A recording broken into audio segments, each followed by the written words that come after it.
अस्सलाम वालेकुम, आप देख रहे हैं फ़ख्र न्यूज़ और मैं हूं सादिया बतूल। पाकिस्तान के मौजूदा सियासी मंजरनामा के हवाले से फ़ख्र न्यूज़ के ब्यूरो चीफ एजाज अहमद ताहिर आवान का सियासी तज्ज़िया आप सबकी नज़र। पाकिस्तान के मौजूदा सियासी मंजरनामा के हवाले से नवाज शरीफ और इमरान खान के दरमियान मुज़ाकरात के हवाले से हालिया दिनों में कोई नई पेशरफ्त सामने नहीं आई है।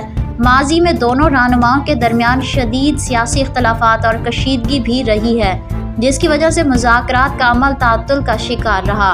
मिसाल के तौर पर हर 2024 में इमरान खान ने नवाज शरीफ के इस्तीफे तक तमाम मुज़ाकरात से मुसलसल इनकार किया था। ताहम हालिया दिनों में इमरान खान ने नवाज शरीफ से मुज़ाकरात पर आमादगी ज़ाहिर की है। इसके बावजूद नवाज शरीफ की जानिब से इस पर कोई वाज़िया रद्द अमल सामने नहीं आया। लिहाजा मौजूदा सियासी सूरत हाल में ये कहना मुश्किल है क्या नवाज शरीफ इमरान खान से मुज़ाकरात के लिए रज़ामंद होंगे या नहीं। मुल्क की सियासी सूरत हाल बड़ी तेज़ी के साथ बदलती रही है और मुस्तक़बिल करीब ने दोनों रहनुमाओं के दरमियान मुज़ाकरात के इम्कानात को मुकम्मल तौर पर मुस्तरद नहीं किया जा सकता।